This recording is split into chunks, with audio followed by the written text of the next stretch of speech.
You're gonna love this next panel, especially if you're a fan of the series Ahsoka. I will bring out your moderator, Eric Goldman, to introduce the cast members of Ahsoka. Come on out here, Eric Goldman. Thank you very much for that. I wish I had you introducing me everywhere. Guys, I'm very excited. I'm Eric Goldman, managing editor of Fandom. I'm very excited to be here with some cast members from Ahsoka. How do you guys want to talk to them? So let's get them out here now. She plays Sabine Wren, Natasha Bordizzo. He plays Ezra Bridger, Eman Esfandi. Well, we'll get out here in a second.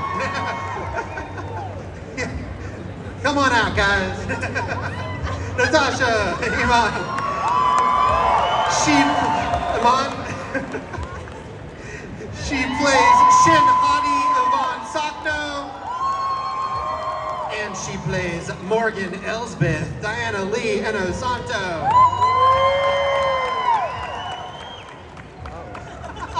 It's a...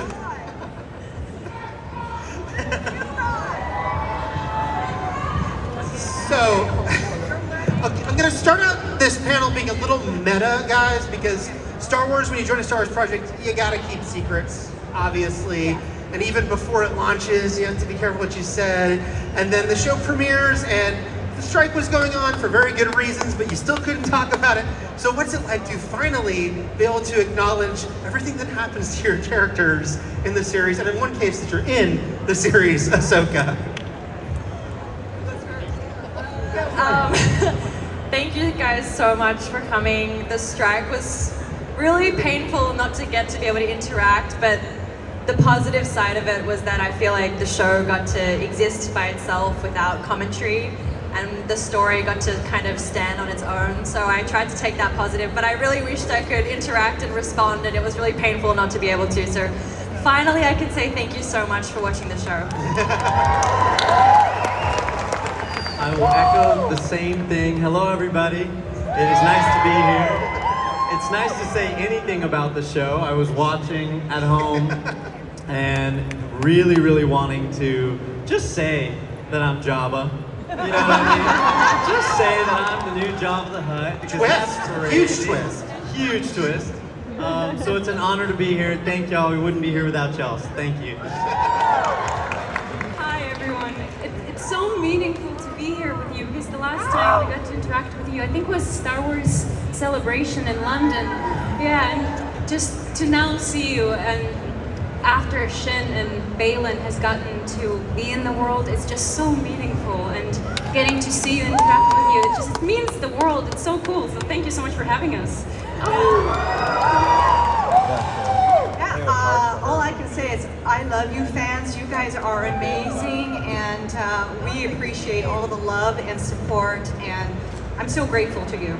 I really am. So you guys know how to bring the joy. Thank you so much. And I'm so glad that finally Iman can be with us, our Star Wars family, yes, together here. So.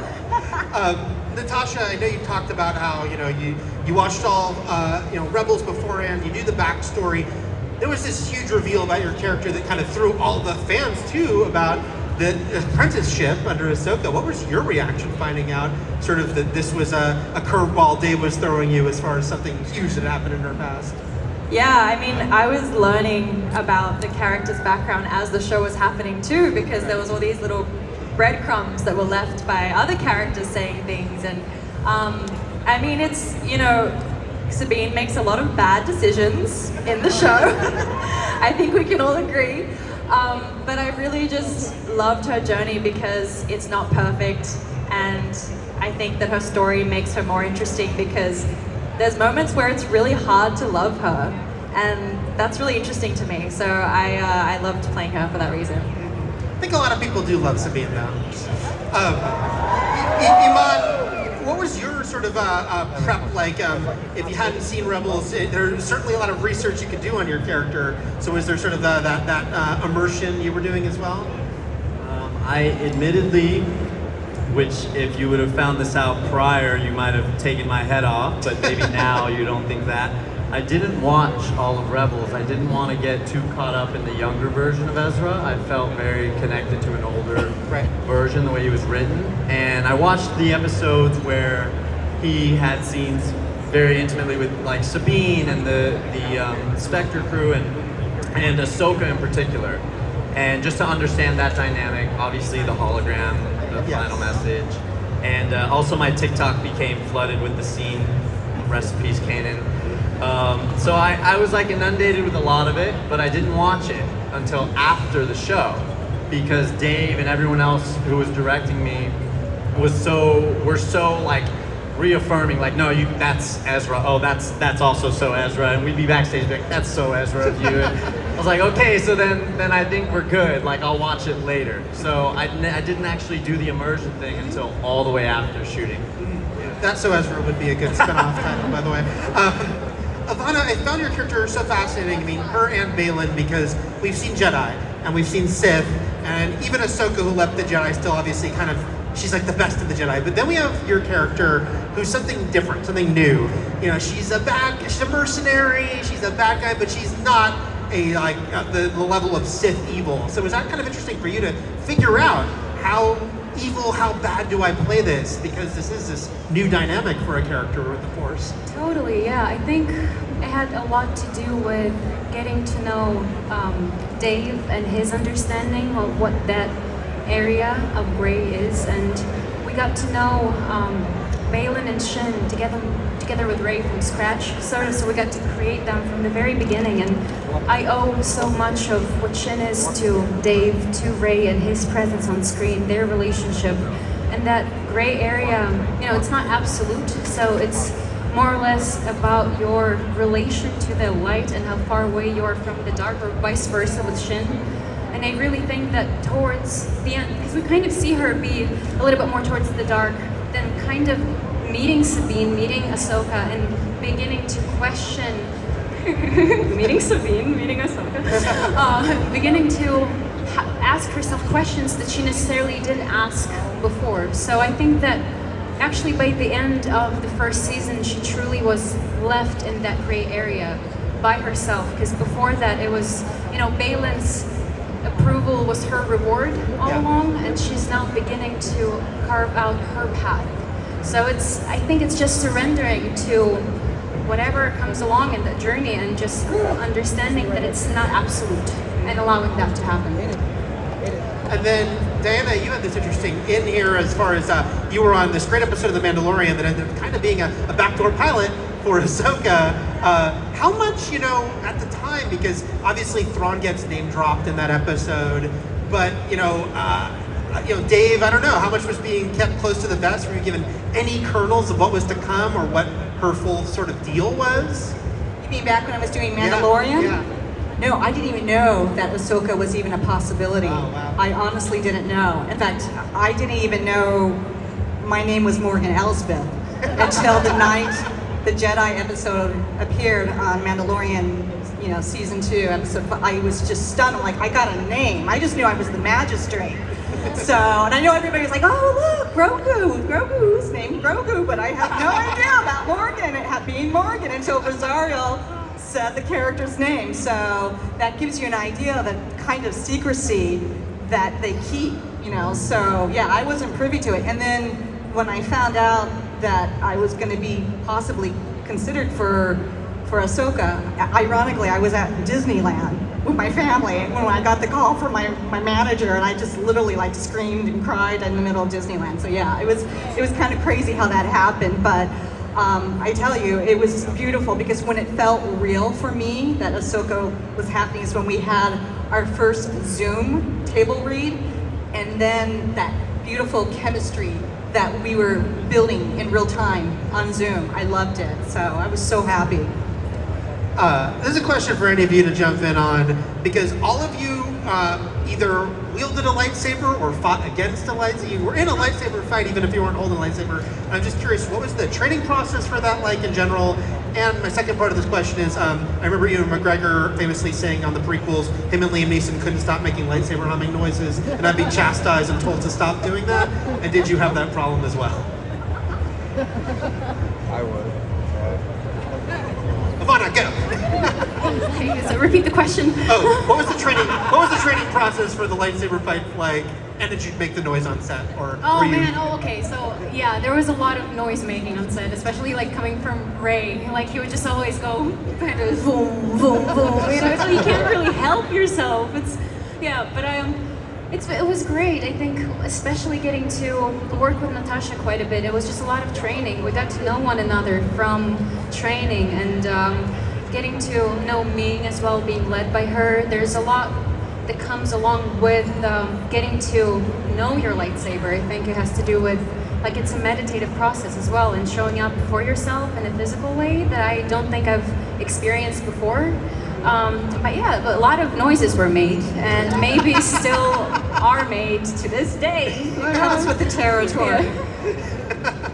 It was interesting for you, Natasha, because like she has to not be great at lightsaber fighting initially. So is that sort of a different process for you to be like the not as good lightsaber fighter? Yeah, I think it's interesting because I do have like some background in martial arts, and then I also have some experience with like a katana sword from another film. So I sort of started from scratch in a way, because the way that we fight is very samurai, which was like a very different stance, a very different form. So I felt like a beginner, and the fact that Sabine is not very good just meant that I had a lot of like falling over to do and a lot of like reactions, and I was saying to Ivanna, like, I'm so not jealous of her because I'm like happy that I'm the one that gets to be the bad one, the one that sucks at lightsabers. Eman, it's funny when at first when he kind of turns down the lightsaber, you're like, oh, is he not going to use a lightsaber? So did you have that question too? You're like, do I get to use a lightsaber or not? What's the deal? So luckily, when they told me I got the role, I just assumed I was going to get to do everything. Sure. I was like, oh, I'm going to do it all. Not actually sure, but like in my head, I was like, I hope to do everything. And then I actually shot my lightsaber stuff first. Oh, so wow. I knew I was going to use it. And I did not make the sounds, but because I've seen the interviews of everyone who made the sound so much, I was like, I'm going to be cool. I'm not going to make the sound. And then, if you've seen the show, there's the episode where I don't use a saber, but I do pick up a blaster. And first take of that, nail it. I mean, practical effects, people are flying away, you know, like, it's so cool. And right away, I'm like, oh my God, that was really good. And they're like, we're gonna do it again. I'm like, oh, what for? Sound, camera, whatever. They're like, you were making the blaster sound. I was like, oh my God, I wasn't prepared not to make the blaster sound, because then they showed me, they were like, pew, pew, pew, pew. So I was like, imagine the intensity of that scene, but I'm like, pew, pew, pew, pew, pew. Actually, like, one of the reasons for that is because there's no like recoil. No with, recoil. with weapons in Star Wars. So instead of like if you're pretending and there's no pushback. So you often make sounds because you almost need to tell yourself when you're shooting. You just shot. You Because just shot. yeah, so I was doing that too. Anyway. So I made blaster sounds, but not saber sounds. Yeah. Diana, on both Mandalorian and this show, yeah, you're in these big fight scenes where you have very cool weapons against lightsabers. I know, obviously, you have a big martial arts background. I'm curious though, with like lightsabers, like what was the technique they were teaching you to do the fight scenes in this, and was it brand new stuff, or was it kind of incorporating things you've done in the past? Well, I have to give kudos for Ahsoka, Ming Q, who was our fight choreographer, and she is amazing. She was the one that was really the backbone behind all the fight scenes for Ahsoka specifically. And you know, my younger years, I used to be a stunt woman. And before that, you know, through my father, Dan Inosanto, I luckily was always introduced to many different martial arts styles and systems. So it was interesting. So like Mandalorian, I could kind of pull in my Filipino martial arts roots, my Thai boxing roots and all that. But it was great working with me because it was really, I had to channel my wushu roots, you know, and it was good. And she created completely this amazing system for the Talzin blade to go up against the lightsaber.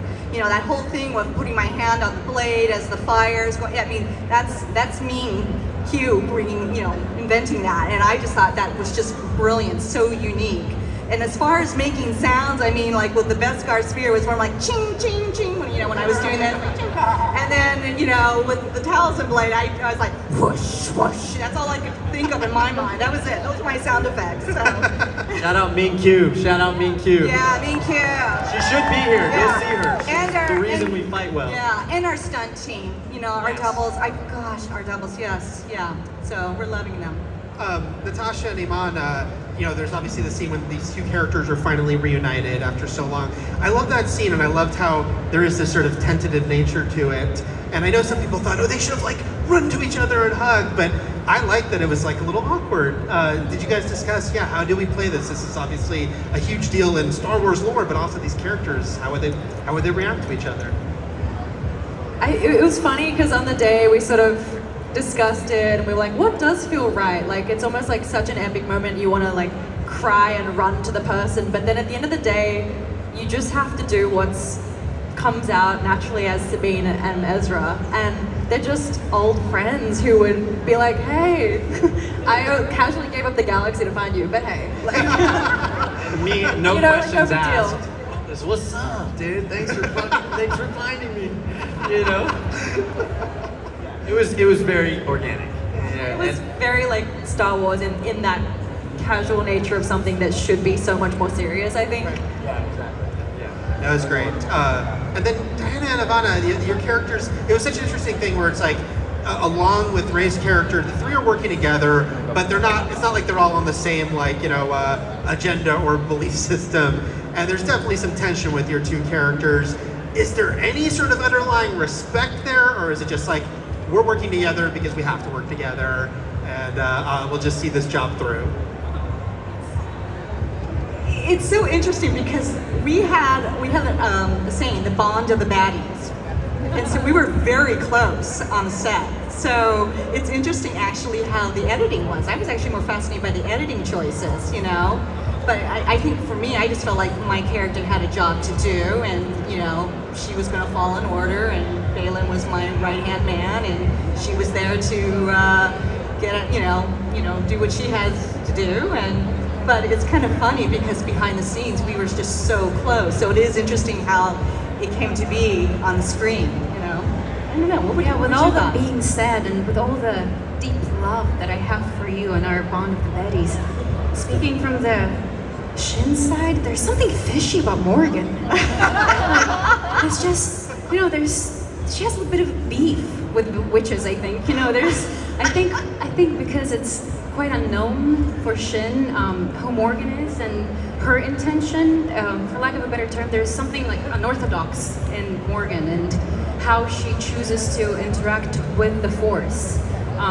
So I think, if anything, it's just Morgan is unfamiliar for Shin, and she doesn't quite know how to understand her. I think that's a great way to put it. Just there's even for me when I'm seeing this, I'm like there really is the way they're putting this a lot of mystery behind Morgan. But I do love the scene, like you're a witch, and I'm like I just love the way that came out. I think it has to do with whatever story Baylan has told Shin, because I think the knowledge that she carries regarding witches is what Baylan has, the knowledge that Baylan has shared with her. So, So this is another question for anyone to jump in on, because I've had the pleasure of interviewing Mr. Dave Filoni several times, going back to the Clone Wars days, and he doesn't take a lot to get him talking about like deep Star Wars lore. He's a little busier these days, but I am curious if you had like a question for him, if you're like asking some little details, did it ever turn into some of those like, we're getting some deep dives here? Natasha, it seems like. Of course it did. Every day it did. I looked to Tash because when I first came onto set, they had been shooting for a while. Yeah. And she was like, like has Dave come up and hung out with you yet? I go, oh yeah, like everyone a little bit. She goes, did he do the thing? I'm like, oh, like what thing? He's like, did he, go straight into an hour of Star Wars with you? I was like, for sure, that's Dave's thing. Like you just sort of sit there and soak it up, and you're like, all right, dude, didn't know half of that. Thank He's you, just this Dave. walking encyclopedia. And then he just floats away, makes some joke, and he just floats away. You're Like like, levitates to the next set. does it again somewhere else. Bye, Dave. Does it again somewhere else. Doesn't miss a beat at all. If he came in and quizzed you, would you be able to retain everything that he asked you about? Honestly, yeah, I think I could. I have like terrible memory, so I think I'll need to watch everything every year if I'm to keep up with everything. So, yeah. Do that on Disney Plus, everyone. Iman, Ezra. This is, it's rampant speculation because I know you guys don't know what the future holds. But Ezra can confirm sort of all the fears about Thrawn. We saw these glimpses of what was happening in the New Republic, and this debate: is this even something real? So. They gotta listen to the dude, right? Do you think? You mean when I get back? Yeah. Or now that I'm back? Yeah. Now that he's back. Shoot, I don't know. I mean, I really don't know. They don't tell me much about what's coming up. Right. Maybe as a safety precaution. I don't know. But I can't say what's coming up, but I hope they'll listen to whatever I say and at least take in the imposing threat of it and take that seriously. Yeah. And then Diana, there was this huge sort of reveal on your character being a Night Sister. And speaking of Dave and lore, so was that something that you kind of got a big lesson on? And because that kind of goes to the Clone Wars, but it goes even further back. Did you find out everything about the Night Sisters pretty quickly? Actually, I knew that I was a Night Sister going all the way back to Mandalorian. Okay. I did know. So that one he did reveal. Okay. So that one I just kept close, to the chest. I was not going to, reveal that at all. But I didn't know enough. I mean, I knew a little bit because thank goodness through my kids, I would always watch Clone Wars and Rebels. So I had to really go back. And then I knew by the time that Thrawn was going to be really officially part of the universe, thank goodness I read the Timothy Zahn books. Yeah. Timothy Zahn, right? I love it. And so that really helped me understand and have an idea of how the universe completely was going to be somewhat shaped. And then, of course, I could lean in on Dave and ask him all kinds of questions. And and I think early on I knew Ezra was going to be important. I knew somehow that Ezra was going to be very, very important in this whole thing. So as well, but I didn't know how. So. See, you're a good secret keeper. I try. Ivanna, again, I think nothing reflects the fact that these are not Sith, that Baylan and Shin have a peaceful goodbye. Because usually Sith don't say goodbye in a nice way to each other.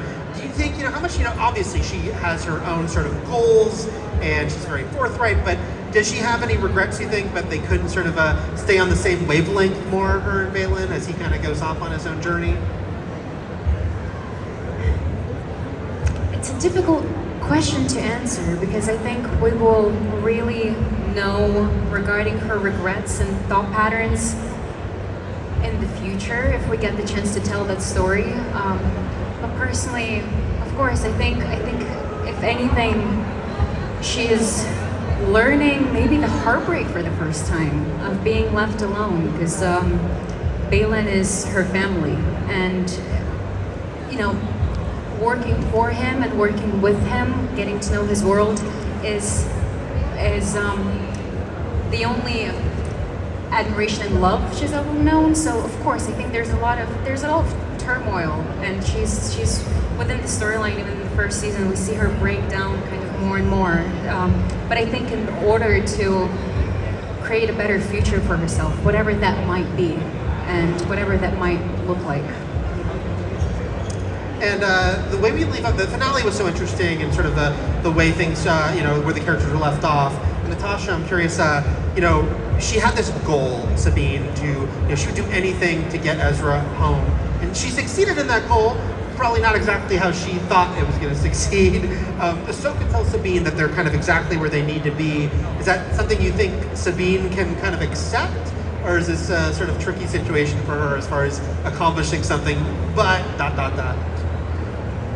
Gosh, on a personal level, I don't know how she could accept that.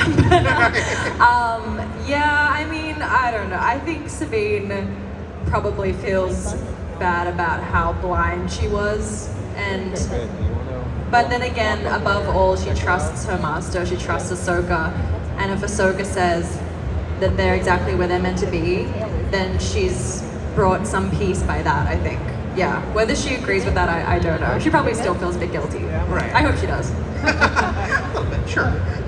Iman, we get some idea of what Ezra's been up to. He certainly has a cool group of friends that help him out.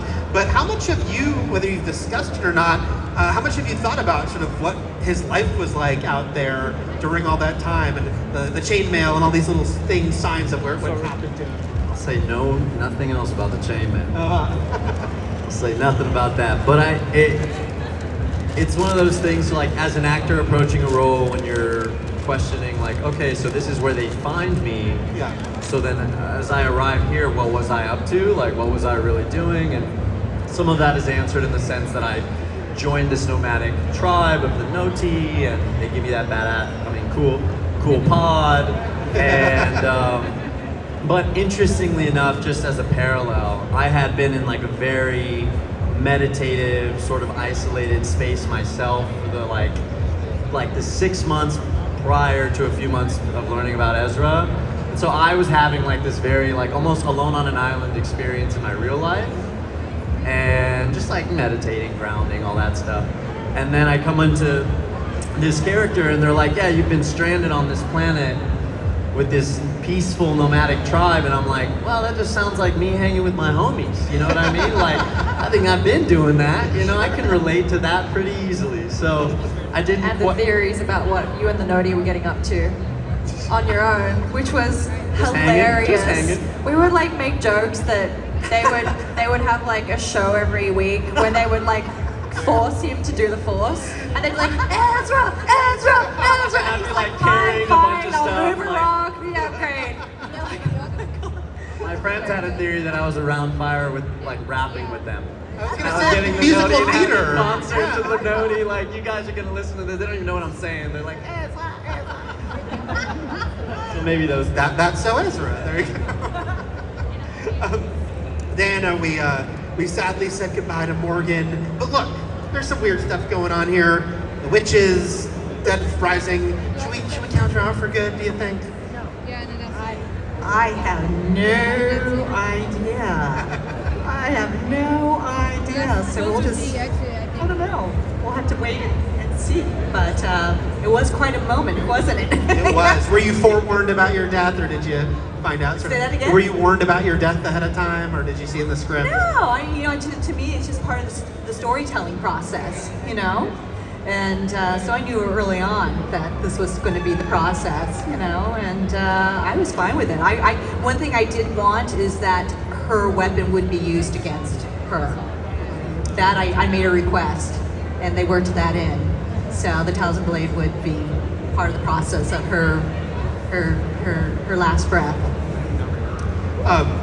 You guys kind of referenced earlier, Ivanna and Natasha, that the sort of the duels you guys had, and it was this nice sort of runner through the season. Was that fun for you guys? And was this just like pure animosity? Was there any, feeling like, this person, could actually take me, or what was going on with the two characters? I mean, so much left unsaid here.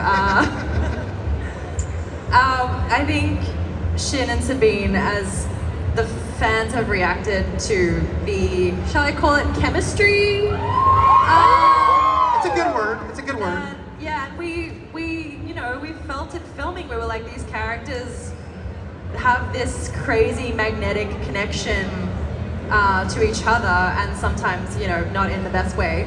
But it was really special, and we felt it on set, and it was just something that, like, Dave, I don't even think he's aware of what he's created. I know, he was aware. I think he was aware on set. He would just look at us and go, We're like, Dave, do you see what you're writing? And he's like, what are you talking about? You're right. No, I mean, I think that they're like such great opponents, and for so many reasons, and it's interesting because it isn't that feeling of like good versus evil or anything like predictable like that. Sabine's got some darkness in her, and Shin has some other interesting elements in her too. I think there's a lot for them to learn from one another, truly. It's a good combo, I think. I hope people are sending Dave the fan edits. We're going to start taking questions from the audience in a minute. But first, I just wanted to ask you guys, an important part of joining the Star Wars universe is getting a toy of yourself. And just what's it been like seeing the action figures start to pop up, and how surreal is that? It's extremely surreal, and I think my kids now finally think I'm a little cool, just a little bit, you know. So yeah, it's really quite an honor, and I love it. I love it with all of it. I just love it, you know. So I'm having a blast. It really is. It's fun. Do you have your toy out on a shelf, Ivanna? I might, yes, yes, I might have a toy. It's just, you know, you do it for the kid within you and also for the kids around you, like my niece. It's really exciting. It just means a lot. We get to tell stories that we really care about, and then we just get to witness the characters come to life in different forms. So of course and more than that, it's been so meaningful to see the fan art. It's been so I was going to say incredible. that the fan art. Yeah. Oh my gosh, the fan art out there is incredible. Yeah, It's- seeing people just taking their time and also interact with those characters and give them like an additional layer to life and existence. Yeah, it's just really cool. It really is. It means a lot. Yeah. Not to make it all about race, but I am biracial. I'm half Persian, half Ecuadorian. And I grew up watching anime, cartoons, Dragon Ball Z, Power Rangers, everything. And there's no action figures that I had that looked like me. So seeing that, at first it was like, oh, that's nifty, you know, that's so weird and cool. And then as I got to see it again and again and again, and kids brought it up, like you were saying, I was like, oh, that's like not just cool. This is like for a generation of kids who have parents who are not from this country, or just they are of a different race, to see yourself represented in a toy, and not just a toy, an action figure, like a hero. That for me has been like one of the most special things I've ever been a part of. So I'm knock on wood that all of you get this as well, but Natasha, the Hot Toys figure that's coming out of you is insane. Is that just like, what is this dark magic when you see a picture? I got tagged in a photo and I just thought it was a picture of me, and I was like, when was that? And then I swiped and it was in the box. I was like, oh wow. It's so amazing. I cannot wait to get one. I didn't think I would necessarily want one, but now I've seen it, I'm like, no, it's very cool. It's very cool. I think that's very fair. Let's start taking some questions from folks here. We got a Star Wars hat, so I'll start with him right there. My question's for all of you. In the future, what character do you want to see your character interact with? What character would you like to see your character interact with? Bo-Katan. Yes. Grogu. That's a nice one. Stole my answer. Dare I say, Darth Vader. Sure. Okay, see, well, Morgan's gone now, but I did say something like, did Morgan, would she have ever interacted with Darth Vader? So yeah, I was for Darth Vader too as well. Yeah. No shame in that. Very understandable. Let's see. Go right here. The jacket right there. My question's for Ivanna. Ever since the trailers dropped for the show, the epic intrigue of your character kind of like mystified the fandom. Knowing that you have an orange lightsaber, do you have any trajectory that you would like to see your character go in the future based upon that? Or do you have an idea where, if you could kind of write your own script for the future of your character, I'm what would so it sorry. look like? Just speak up a little bit louder. Sorry.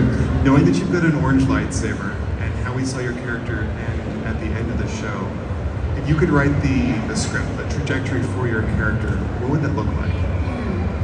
It's a really good question, and I think it's a question that I can't necessarily answer because we've got Dave Filoni at the wheel, and I trust him wholeheartedly, and I will honor the path that he chooses for Shin. And it's such an honor to be led by him, so I will follow the great Dave Filoni and his choice. In Dave we trust. Next, gray shirt right there, water bottle. This question is for the whole panel. Which character, not which character, but do you guys see yourself interacting with Luke Skywalker during this time? Because he's around.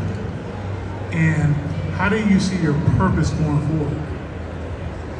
Certainly with Ezra where he is, I'd be curious what Luke would make of that. This is like a sort of a trap, huh? Sort of a little bit of a Traps trap. in Star Wars are famous. It's like, oh, it's Ezra's early panels. Let's get them now. Shoot, yeah, I have no idea. All I'll say is I love Luke. Luke is the OG, right? He's the guy. So shout out Mark Hamill, and we'll see. I don't have an answer. Many tales to tell out there. Let's go on this side. Oh, you're hoping about Loft Cat? I gotta go over you. Hi, so my question is for Ivanna and Natasha. So as you guys have mentioned earlier, the chemistry between Shin and Sabine are quite intense. And now that they're both stranded on Veridia, do you guys ever see like a kind of a team up or, you know, working together? Because I mean, even though Shin didn't want to, but I don't know, like if push comes to shove, you know. But yeah, thank you.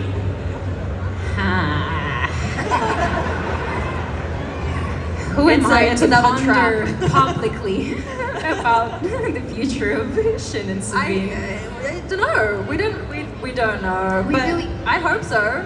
Yeah, I hope so. Yeah, I do see them crossing paths. That's for sure. Definitely. Yeah. Hopefully not crossing sabers every time. Like maybe we could have a tea together at some point instead. But I hope so. Her holding the Loft Cat reminds me, are you happy that Dave finally said Sabine's Loft Cat is okay in an interview recently? That was a big Yes. concern. Everyone was very concerned. Yeah. Yes. She would make sure that Loft Cat Cat. was accounted for. Let's see, got a Ahsoka t-shirt right there. Yeah. So now that we mentioned the Love Cat, after watching the series, was there any Star Wars creature that you could say it's your favorite, or when you were recording, that really captured your attention? Favorite Star Wars creature, you said? Is this for everyone? Okay. And I assume whether from their show or just Star Wars in general. Okay.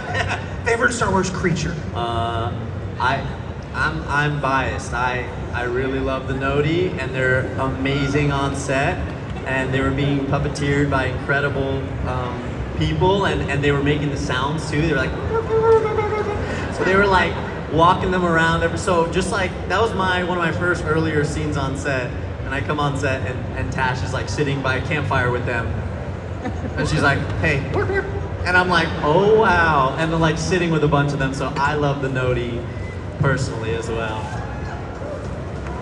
All I know is I was jealous. I wanted to ride one of the howlers. Yes. I did. I wanted to ride a howler. You know, they were inspired by Dave's dog, Wolfie. So they're quite special, yeah. Any choice for you, Natasha? It's hard because I literally worked with Merle, so he's obviously my favorite. So Understandable. It's a co-star. Now, there's a Grand Admiral down there, a young Grand Admiral. He looks Again, great. question. I love it. How flexible were the costumes to move around? How flexible were the costumes to move around in, or vice versa? Were they flexible to move around in? I know my costume, there was no way I could have bad posture. I'll tell you that. That whole, yeah. And that was the beauty of Shauna. She made these amazing costumes. So God rest her, bless her soul, man. But yeah. Yeah, it's a really good question. Thank you so much for asking. We have a really great costume department, and the head of costume, Shauna, is incredibly talented, and there's so much story being told just through the material that she uses. I'm sure that you can share your experience with the way that she has put Sabine's costume together. So I think the entire costume department did everything they could in order to make us comfortable. I yeah, our costume wardrobe people were so incredible. They really were. I just have to say I love the visual, like it's like cloning has occurred with Grand Admiral Thrawn over there. Oh, I love it! Puts me on edge, that. Lars would love that. Traumatized.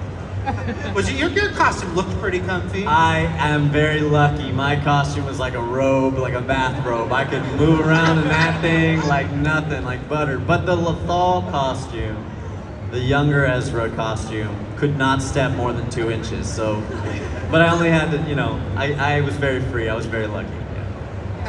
I have to thank all the Mandalorians that came before me because every time they did the costume, it got more comfortable and more stretchy.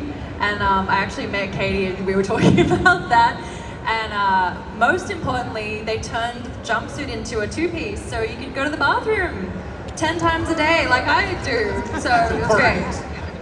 How cool was it though to, the Mandalorian armor obviously goes way back, and then of course more recently there's been these great characters. So when you had that on for the first time, it was pretty trippy and pretty cool experience. Oh my god, it was amazing. I was like early last year when I went in for my first fitting, and I don't know, like I guess before you put it on, you're like, am I gonna look stupid in this? I'm gonna look like a fraud in this.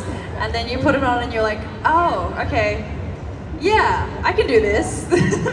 I can do this. It's like really just fit, and I felt really comfortable in it. And once I stunt trained for months, I felt like I was worthy of wearing it, like physically, so it was amazing. Let's see. Let's go to this side. We haven't gone to. Oh, there's a Mandalorian right there. We should get the Mandalorian's question. Are there any props that you kept from the set? If not, are there any that you wanted to steal from the set? Lucasfilm Legal do not listen to the answer to this question.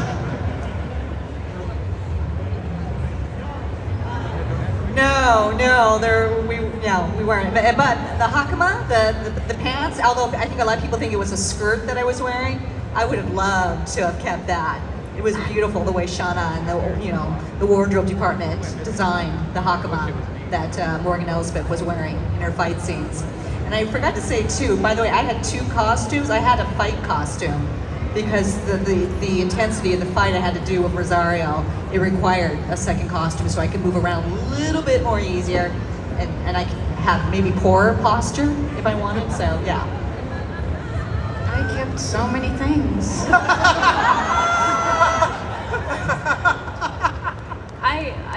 I believe I have my Shin's first skirt when we were just trying different versions of it on. I have a little leaf from the forest that I kept where we fought. Yeah, I feel a little like a rock from another set piece. Yeah. Did you keep anything?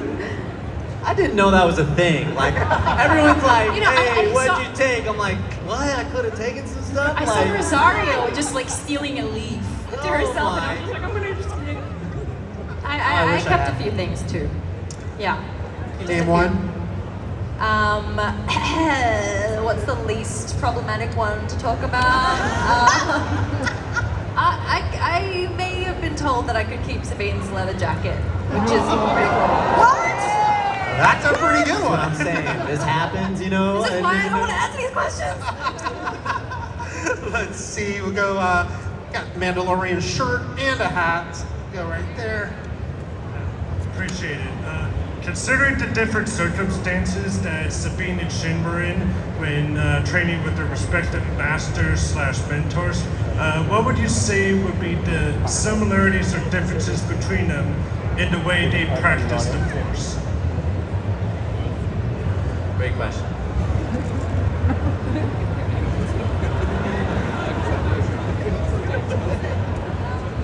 I think Shin's a little better at the Force than me. No, I think that Sabine is still obviously in a very early stage of using the Force, and a lot of that is the continued need for her and Ahsoka to reach their zen or their peace. And the Force to me is a metaphor for other things in your life clicking into space, like your mental space, your heart space. So Sabine is really struggling a lot more with that, and Shin doesn't seem to be as much.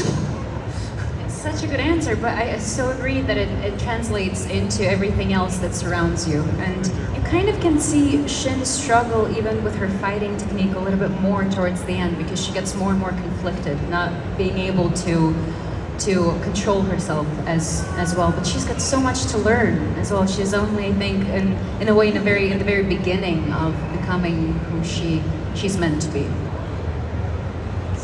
All right, I know we're running down on time, but I want to get some people. Yellow shirt right there. Sorry, this question is for Natasha. Ivan talked about this a little bit earlier. Get the mic a little closer. Sorry. First, I wanted to say that Sabine means a lot to me as a character, and I loved your portrayal of her. And I was curious, how did you interact with Sabine's animated version in Rebels? Like I said, I know Eman talked about it a little bit, but how much did you watch prior, and just like how did you interact and take from that character? Thank you so much. I watched all of Rebels in the months leading up to the show, so I think I actually went chronologically, which by story, which I know is controversial, but like I wanted the story, you know. And then I took it all. I watched her behavior. I listened to her voice. I watched her playfulness, and then I put it in like a vault in my head and sort of forgot about it because years have passed, and I wanted to take the essence of that character, but not try to copy it because I felt like that would be a weird like half-assed version of, you know, what I could bring to the truth of it if I just brought my own take on it that made sense with this cast and Dave Filoni and that day and whatever set brought. So yeah, that was it. Thank you. Let's see, right down there. Yeah, white shirt, black. That's a Han Solo look you got. Oh wait, they're next to you. Well, first of all, Slava Ukraini. Heroyam Slava. So my wife and I here, we're part of the Ukrainian community too. We're fundraising all the time as well. We know that you're part of the United 24, and we thank you. And so we just wanted to know like how knowing what is going on at home influenced your performance. First of all, really good seeing you here. Thank you so much for being here. I think I definitely was influenced because the full-scale invasion began as we were getting ready to prep for the show, and throughout the process of filming, I felt really held by our crew. Like I would see them just wear T-shirts in support of Ukraine, even without knowing if they would see me on set or not. And that really, there were certain moments when it was really difficult, like finding out news about your friends passing away or being killed and having to go and be in the scene. So if I'm honest, it wasn't easy, but the experience of working with these people made it as smooth as possible because you just feel held and you feel like you've got people that care about you and care about where you come from. Thank you for asking. I know we're running low on time, but I want to get in one more question. There is an Ahsoka raising her hand, so it seems like a good place to end on. Guess I have to make it a good one. Yes, please. I'll try. So thank you all for coming and making this great show. What scene, either from Ahsoka or Rebels, do you think captures the essence of your characters?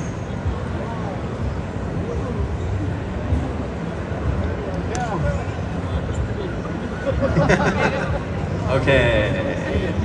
For me, in Ahsoka, Rebels is like Ezra's all over that, you know, but in Ahsoka, I felt like the moment as a spectator that cemented it for me was when Sabine was trying to give him the lightsaber, and he's like, no, I'm good, and he has that whole fight, and then Ivanna and her crew are about to take us in and fire on all of us, and Ezra's like, whoa, hey, we can talk, or you can take us as prisoners. that part for me, even doing it on set, I was like, wow, this guy is hilarious. You know, this Ezra guy, not me, but like the lines, you know? And so I was like, okay, this guy, this is how he is. In the heart of battle, he's gonna make this silly comment. That's so Ezra. That's how I feel. Wow, that is a catchphrase. Huh? We're gonna make it happen. I think for myself, because Morgan is still such a new character to the universe, yet she comes from a legacy of Night Sisters. It was, honestly, it was episode 6, you know, when she meets the Great Mothers. And, you know, hopefully that conveyed to the audience her journey and that she could communicate through the Force, through visions with the Great Mothers. And then, of course, you know, the moment she sees Thrawn. So that episode 6, I felt, really captured the essence of really who Morgan was about and what her goals were about, you know. And then, of course, the end, I should say, as an honorable mention, the end where she says for Dathomir, because then we understood what the bigger game was for her, you know. Ivanna? Yeah, I'm sitting thinking, trying to pick the one. I think what captures the character truly is the scenes that she gets to share with Balin one-on-one and get to speak of their lives and ask the questions that she about life that she wonders. But I also think, to be honest, is the very end, her being on top of the hill and raising her lightsaber. Oh, I love that. Captures her essence in many ways. So that will be the answer. It's so hard because Sabine went on such a journey from start to finish with herself, and so I feel like she changed. So I don't know if there's one scene that captures her essence, but I do think in the finale, like right at the end where we're looking up at Anakin, I do think that there's an air of like, she's made all her mistakes, she's vented all of her frustrations, she's come around and she's ready to respect Ahsoka and really try to be the person that she knows she can be. So there's something in the magic, like the magic of that air, that scene, that night, that I love. I'm not sure if it's her essence, but I just love that that's like her looking into the future and moving past all of the struggle. Yeah. Well, guys, thank you all for being here, and thank the panelists for being here to discuss this subject. Thanks so much, guys. Thank you, Eric. Thank you. Thank you. Thank you.